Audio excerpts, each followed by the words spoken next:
हाँ जी, तो पहली विशेषता है भारतीय संविधान की कि भारत का संविधान जो है वो सबसे लंबा यानी कि विस्तृत और सबसे लंबा संविधान है दुनिया का।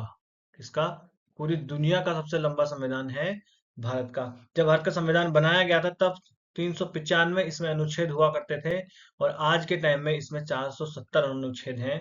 और जब भारत का संविधान बनाया गया था तब इसमें 8 अनुसूचियां हुआ करती थी और इसमें 4 और जोड़ के आज के दिन में भारतीय संविधान में 12 अनुसूचियां हैं। इसलिए ये भारत का संविधान दुनिया का सबसे बड़ा संविधान है। अगर इसकी तुलना करें हम यूएसए के संविधान से, जो कि एक ओल्डेस्ट डेमोक्रेसी जिसे माना जाता है, तो उसमें मात्र 7 आर्टिकल है, 7 अनुच्छेद हैं, सोच के देखिए। ठीक है।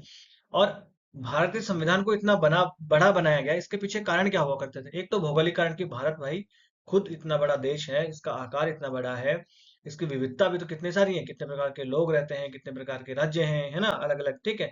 ऐतिहासिक कारण भी था, जैसे कि भारत सरकार अधिनियम 1935 का इसके ऊपर प्रभाव हुआ करता था। और भारत सरकार अधिनियम 1935 खुद ही एक बहुत बड़ा दस्तावेज हुआ करता था। फिर जम्मू कश्मीर को अगर छोड़ दें तो पूरे देश के लिए एक ही संविधान हुआ करता था, है ना। परंतु 2019 में जम्मू कश्मीर को भी, अब उसके संविधान को भी हटा दिया गया है। सिर्फ भारत का संविधान वहां पर लागू होता है ना। जो विशेष प्रावधान थे वो इसके हटा दिए गए। और साथ ही साथ संविधान में जो संविधान के जो विशेषज्ञ हुआ करते थे संविधान सभा में, उन लोगों ने नए नए इसमें जो है विशेष प्रावधान डलवाए हर चीज को। एक एक बाल की खाल निकाल के उन्होंने इसमें प्रावधान डाले। इसके लिए भी जो है भारत का संविधान बहुत बड़ा हो जाता है।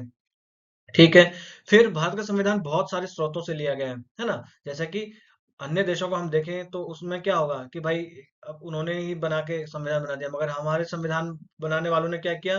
संविधान निर्माता सभा के अध्यक्ष डॉक्टर भीमराव अंबेडकर हुआ करते थे। तो अंबेडकर साहब ने क्या करा कि दुनिया के जितने संविधान हुआ करते थे उन सबको छाना, उनका निचोड़ निकाला, और जो अच्छी अच्छी चीजें थी वो सारी उनमें उनमें से हमारे संविधान में ले ली। यूएसए के संविधान से ली, ब्रिटेन के संविधान से ली, दक्षिण अफ्रीका के संविधान से ली, जापान के संविधान से ऐसी अच्छी चीजें ले ली, है ना। तो सारे संविधान की दुनिया में अच्छी अच्छी चीजें थी वो हमारे संविधान में ले ली। साथ साथ भारत सरकार अधिनियम 1935 हुआ करता था, उसके प्रावधानों में से भी बहुत सारे प्रावधान हमारे संविधान में डाले गए। इसलिए भी हमारा संविधान जो है एक अ, बहुत अच्छा संविधान बन जाता है। और एक इसकी एक विशेषता है कि इसको बहुत सारे स्रोतों से बनाया गया है। अब कौन से देश से कौन सी चीजें ली गई है, ये एक अलग वीडियो में हम देखेंगे।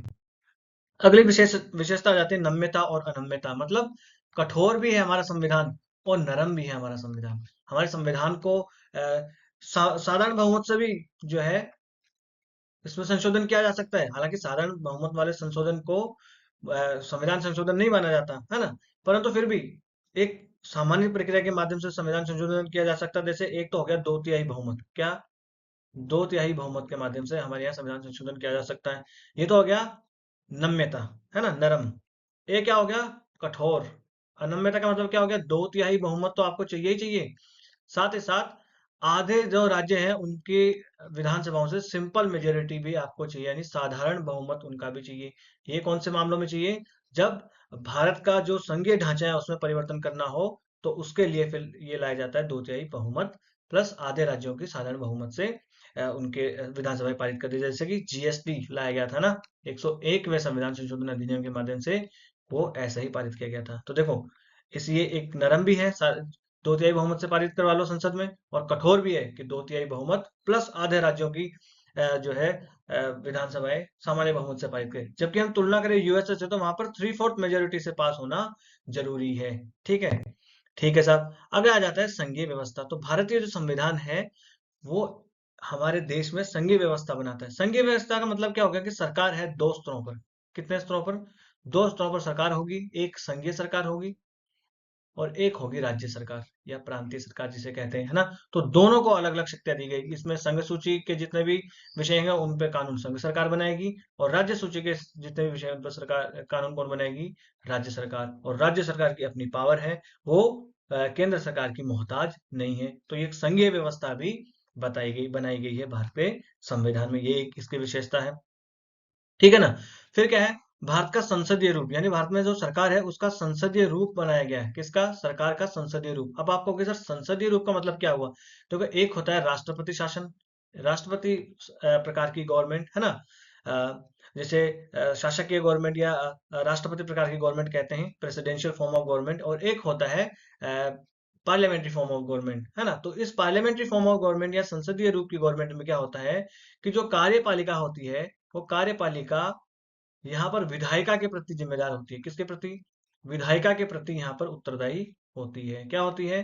विधायिका के प्रति उत्तरदायी होती है। और विधायिका भी अगर एग्जाम में पूछे, विधायिका संसद में भी किसके प्रति? तो लोकसभा के प्रति, क्योंकि लोकसभा के प्रति ही वो जिम्मेदार होती है, और लोकसभा में अविश्वास प्रस्ताव पारित करके सरकार को हटाया जा सकता है। तो यहीं से देखिए यूपीएससी में क्वेश्चन पूछ लिया गया था। देखो ये क्वेश्चन देखिए आप, संसदीय व्यवस्था वाली सरकार वह होती है जिसमें संसद के सभी राजनीतिक दलों का सरकार में प्रतिनिधित्व होता है, सरकार संसद के प्रति उत्तरदायी होती है और उसके द्वारा हटाई जा सकती है, सरकार के लोगों द्वारा निर्वाचित होती है, सरकार लोगों के द्वारा निर्वाचित होती है, उनके द्वारा हटाई जा सकती है, सरकार संसद के द्वारा चुनी जाती है किंतु निर्धारित समय अवधि पूर्ण होने के पूर्व हटाई नहीं जा सकती। तो कौन सी है?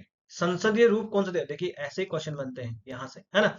तो क्या है? सरकार संसद के प्रति उत्तरदायी होती है और उसके द्वारा हटाई जा सकती है। लोकसभा में जो अविश्वास प्रस्ताव पारित करके सरकार को हटाया जा सकता है, यही है सरकार का संसदीय रूप।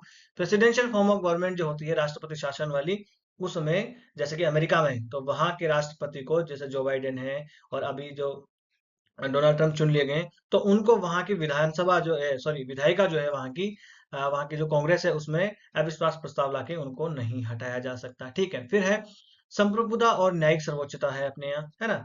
अपने यहाँ संसद है वो संप्रभु है। संप्रभु होने का मतलब हो गया कि उस पर कोई बाहरी दबाव नहीं है, वो अपने कानून खुद बना सकती है, और अपने न्यायिक सर्वोच्चता भी है ना। जैसे संप्रभुता है ब्रिटेन में, ब्रिटेन में क्या है?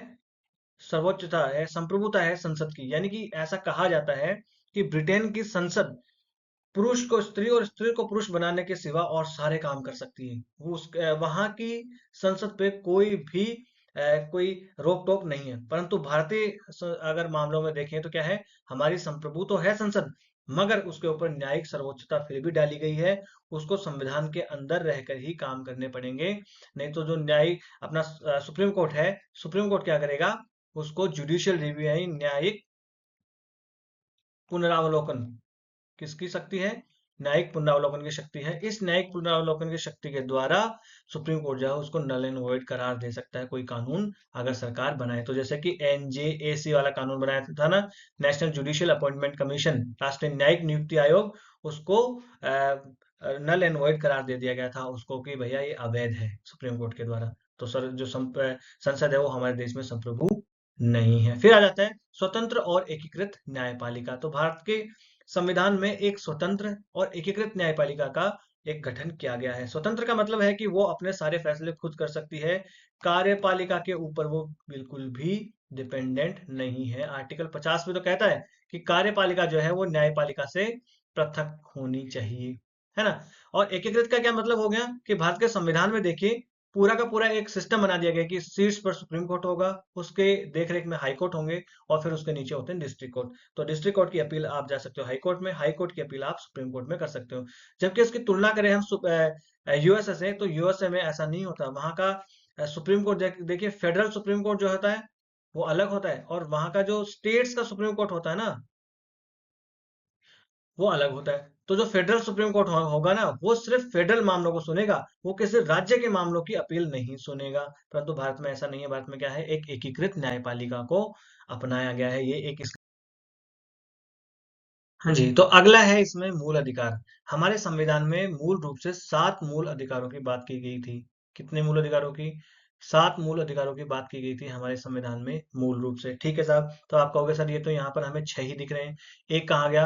तो 44वें संविधान संशोधन अधिनियम 1978 के माध्यम से हमारे यहाँ संपत्ति का जो अधिकार हुआ करता था, कौन सा? संपत्ति का अधिकार। उस संपत्ति के अधिकार को हटा दिया गया है और इसको डाल दिया गया है अनुच्छेद 300 का के तहत, 300 ए जो है उसमें डाल दिया गया है, और अब ये एक विधिक अधिकार मात्र रह गया है। ठीक है। और ये 6 मूल अधिकार कौन से हैं? तो समानता का अधिकार, स्वतंत्रता का अधिकार, शोषण के विरुद्ध अधिकार, धार्मिक स्वतंत्रता का अधिकार, सांस्कृतिक और शैक्षिक अधिकार, साथ ही साथ संवैधानिक उपचारों का अधिकार। ये 6 मूल अधिकारों की चर्चा हमारे संविधान में की गई है। अब इन मूल अधिकारों की चर्चा एक एक जो है अधिकार की चर्चा हम अलग से एक वीडियो में करेंगे। ठीक है, तो आज का लेक्चर बस बस हम यहीं समाप्त कर लेते हैं। Thank you. Very much.